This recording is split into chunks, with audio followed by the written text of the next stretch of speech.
नमस्कार, आप देख रहे हैं सी न्यूज़ भारत और मैं हूं आपके साथ नंदिनी। वक्त हो चुका है न्यूज़ बुलेटिन का और इस न्यूज़ बुलेटिन में हम जानेंगे कहां जिला स्तर पर लड़कियों ने इंटरमीडिएट की परीक्षा में मारी बाजी, कहां उत्तर प्रदेश के मुख्यमंत्री योगी आदित्यनाथ के दिशा निर्देश में सांसद द्वारा ग्रामीणों की सुनी गई समस्याएं और साथ ही जानेंगे कहां आईएएस अधिकारी के गेट पर नमाज पढ़ा था शख्स, राहगीरों ने विरोध कर बनाया वीडियो अब सोशल मीडिया पर हुआ वायरल। आइए इन तमाम खबरों पर करते हैं विस्तार से चर्चा। Central board of secondary education यानी कि सीबीएसई ने इंटरमीडिएट और हाई स्कूल का रिजल्ट आज घोषित कर दिए हैं, जिससे लाखों स्टूडेंट्स का इंतजार खत्म हो गया है। बाराबंकी जिले में इंटरमीडिएट में जिला स्तर पर लड़कियों ने बाजी मारी है, जहां इंटरमीडिएट की सीबीएसई बोर्ड की परीक्षा में जयपुरिया कॉलेज की प्रज्ञा गुप्ता ने 97.6 अंक लाकर जिले में पहला स्थान प्राप्त किया है। वहीं बाराबंकी के एंथोनी कॉलेज में इंटर की परीक्षा में शौर्य सिंह ने भी 94% से ज्यादा अंक लाकर एंथोनी स्कूल में प्रथम स्थान प्राप्त किया है। एंथोनी स्कूल में दूसरे स्थान पर रही सत्यरुचि किरण, वहीं एंथोनी कॉलेज के ही मोहम्मद आजम रियाज खान ने इंटर की परीक्षा में 94% से ज्यादा अंक पाकर एंथोनी स्कूल में तीसरा स्थान प्राप्त किया है। इस तरह बाराबंकी में इंटरमीडिएट की सीबीएसई बोर्ड की परीक्षा में जिला स्तर पर लड़कियों ने लड़कों से बाजी मार ली है। बाराबंकी से सीनियर संवाददाता मोहम्मद अरशद की रिपोर्ट। ऑल इंडिया पसमानदा मुस्लिम महाज के प्रदेश अध्यक्ष वसीम राइन ने कहा कि देश की सियासी, समाजी, माली और तालीमी हैसियत में सबसे कमजोर, शोषित, वंचित और उपेक्षित वर्ग पिछड़े दलित यानी पसमानदा मुसलमानों को कांग्रेस पार्टी के किए हुए एहसान को कभी नहीं भूलना चाहिए। वसीम राइन आज बाराबंकी के सट्टी बाजार स्थित संगठन के कैंप कार्यालय पर उपस्थित पदाधिकारियों और समाज के लोगों के बीच अपनी बात रखते नजर आए। देखिए, ऑल इंडिया पसमानदा मुस्लिम महाज हमारा संगठन जो है बराबर 98 से और बराबर काम कर रहा है पसमानदा मुसलमानों के लिए। लेकिन 10 अगस्त 1950 को कांग्रेस ने आर्टिकल 341 पर पाबंदी लगाकर पसमानदा मुसलमानों के साथ बहुत बड़ी नाइंसाफ़ी की थी, जिसकी वजह से 60 साल हुकूमत करने के बाद उनकी आज हमारे कितने MP MLA IAS PCS बनते हैं जो बनने से वंचित रह गए। ये कांग्रेस की देन है, कांग्रेस की देन है। और कांग्रेस के जो मुस्लिम लीडरान थे वो भी उतना ही जिम्मेदार हैं, क्योंकि जो आर्टिकल 341 की जो कमेटी बनी थी तो उसमें 7 लोग थे। 7 में 5 लोग जो हैं तो उसमें अशराफ मुसलमान थे, जिनकी आबादी 15% हो। पसमानदा मुसलमानों की आबादी 85% है। उन लोगों ने ही ये साजिश कराई थी कि अगर ये 85% वालों को इसका रिजर्वेशन का फ़ायदा मिल गया तो 15% वालों की राजनीति खत्म हो जाएगी। तो ये अशराफ मुसलमानों का कराया हुआ खेल है और वो कांग्रेस के वोटर हो सकते हैं, लेकिन पसमानदा मुसलमानों के साथ कांग्रेस ने बहुत ज़्यादती की है। और बल्कि मुसलमानों के लिए उन्होंने कोटा ऐसे कानून बना के लाखों बेगुनाह मुसलमान बंधे। उन्होंने सच्चर कमेटी से बनाई, निमेश कमीशन कई, लेकिन किसी की जो है सिफारिश लागू नहीं की। सच्चर कमेटी ने ही उनकी बनाई हुई रिपोर्ट में बताया है कि मुसलमानों की हालत दलितों से भी बदतर है। तो बनाने वाला कौन है? कांग्रेस ही है। बाराबंकी से सीनियर संवाददाता मोहम्मद अरशद की रिपोर्ट।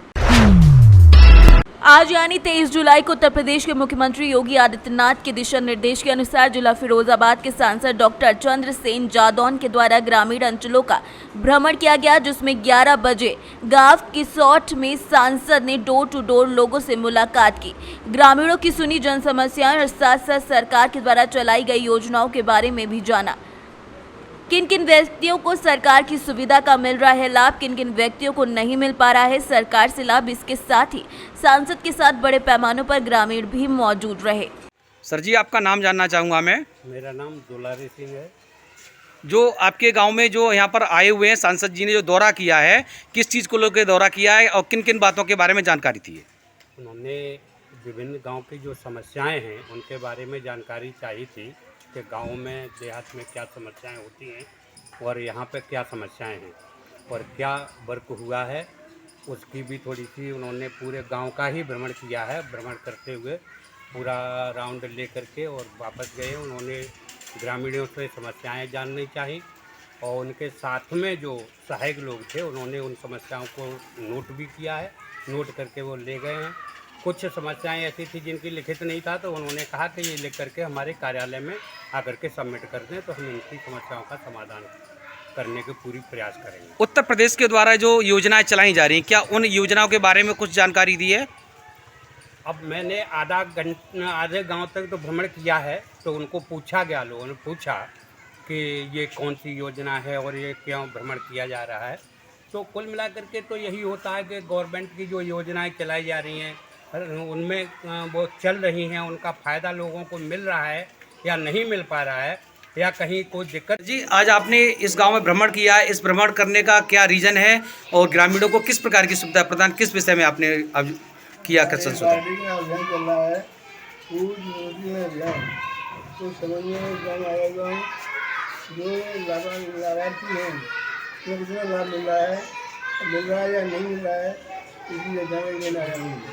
यहाँ पाया यहाँ लाभ मिल रहा है और लोग खुश हैं। आज आप कितने ग्रामों का जो है भ्रमण करेंगे? 10 ग्राम सभाओं। फिरोजाबाद से सीनियर संवाददाता सरनेश की रिपोर्ट। लखनऊ के लुलु मॉल और प्रयागराज जंक्शन के वेटिंग में नमाज पढ़ने पर अब गोरखपुर के आईएएस अधिकारी के सरकारी आवास के गेट पर भी नमाज पढ़ने का एक मामला सामने आया है। एक व्यक्ति ने सीडीओ संजय मीणा के आवास के गेट पर बैठकर नमाज पढ़ी। ये देख वहां से गुजर रहे राहगीर रुक गए और उसका वीडियो बना लिया। राहगीरों ने नमाज पढ़ रहे व्यक्ति का विरोध भी किया, हालांकि बाद में लोगों ने उससे माफी मंगवाकर उसे जाने भी दिया। मामला संज्ञान में आते ही पुलिस भी हरकत में आ गई और नमाज पढ़ने वाले व्यक्ति की तलाश शुरू कर दी। एसपी सिटी कृष्ण कुमार विश्नोई ने बताया कि शुक्रवार को जुमे के दिन का ये वीडियो है, जहां सीडीओ आवास के आसपास लगी सीसीटीवी फुटेज की मदद से नमाज पढ़ने वाले व्यक्ति की तलाश की जा रही है। बता दें कि यूपी में सार्वजनिक स्थलों पर पूजा पाठ और धार्मिक आयोजनों पर प्रतिबंध है। गोरखपुर से सीनियर संवाददाता गुणानंद ध्यानी की रिपोर्ट। जनपद मिर्जापुर के शासन के मंशानुरूप जनपद के सभी थानों में आयोजित थाना समाधान दिवस मनाया गया। थाना कोतवाली चुनार में जन समस्याओं को सुनते हुए जिलाधिकारी प्रवीण कुमार लक्षकार और पुलिस अधीक्षक संतोष कुमार मिश्रा ने कार्यवाही की। मिर्जापुर से सीनियर संवाददाता रजनीश की रिपोर्ट। ग्राम पंचायत बोरदेही अतिक्रमण के कारण विकास से कोसों दूर होता जा रहा है। ग्रामीणों ने अपनी मनमर्जी से यहाँ वहाँ गुमटी और ठेले लगा रखे हैं और अतिक्रमण फैला रखा है। बहुत बार इस समस्या की शिकायत उच्च अधिकारियों से भी की गई थी, लेकिन आज तक किसी प्रकार की कोई कार्यवाही नहीं हो पाई है, जिससे अतिक्रमणकारियों के हौसले और भी ज्यादा बुलंद होते जा रहे हैं। बैतूल से सीनियर संवाददाता संदीप वाइकर की रिपोर्ट। बिहार के पश्चिमी चंपारण जिला के रामनगर के हरिनगर में शुगर मिल में काम कर रहे एक मजदूर की दीवार गिरने से मौत हो गई, जिसके बाद चीनी मिल में सन्नाटा छा गया। इधर इस घटना की सूचना देर शाम परिजनों को मिली। मृतक की पहचान रामनगर के वार्ड नंबर 20 बेलागोला निवासी लाल बाबू राम के रूप में हुई है। मृतक के परिजनों ने बताया कि इस मौत की सूचना उन्हें रात में मिली। जब चीनी मिल पहुंचे तो वहां भी लाल बाबू को मृत पाया।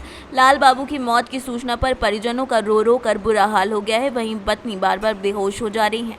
रामनगर थाना अध्यक्ष अनंत राम ने बताया कि शव को कब्जे में लेकर पोस्टमार्टम के लिए अनुमंडलीय अस्पताल भेजा गया है और ये भी बताया गया है कि पत्नी के आवेदन पर एफआईआर भी दर्ज कराई जाएगी।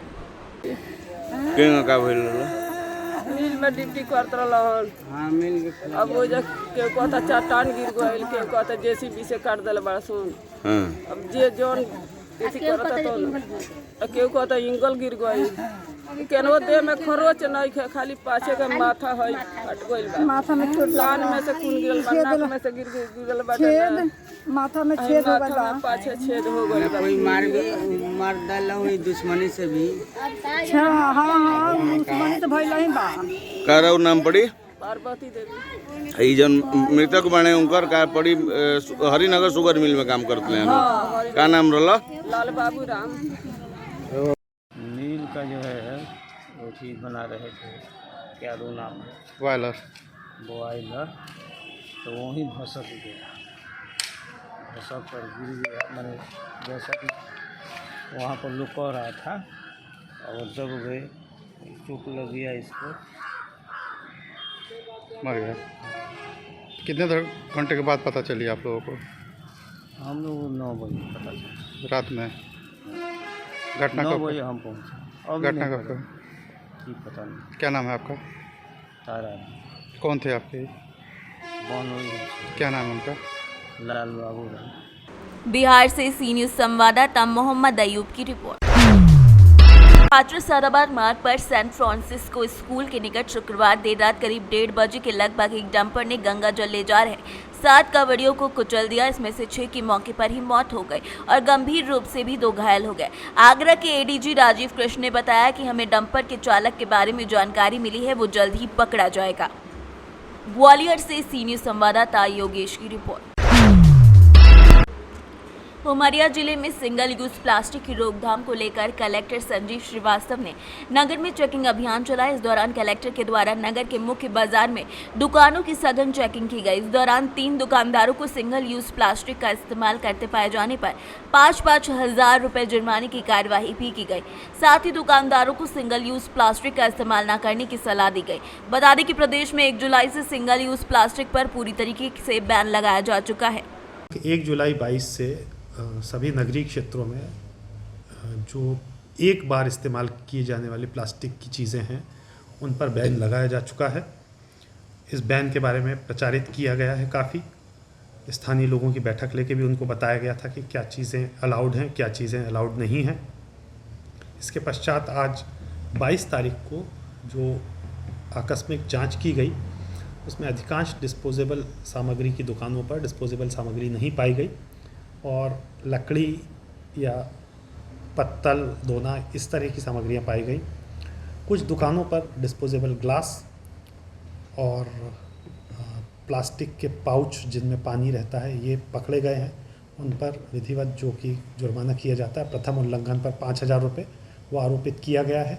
आगे भी ऐसी कार्यवाहियाँ जारी रहेंगी और द्वितीय उल्लंघन पर 10,000, तृतीय उल्लंघन पर 25,000 रुपये फाइन किया जाएगा। कितने लोगों को? जो मेरी जानकारी है 3 लोगों पर आज अर्थदंड किया गया है। उमरिया से सी न्यूज संवाददाता केजी पांडे की रिपोर्ट। फिलहाल के लिए इस न्यूज बुलेटिन में बस इतना ही। देश दुनिया की तमाम खबरों के लिए देखते रहिए सी न्यूज भारत।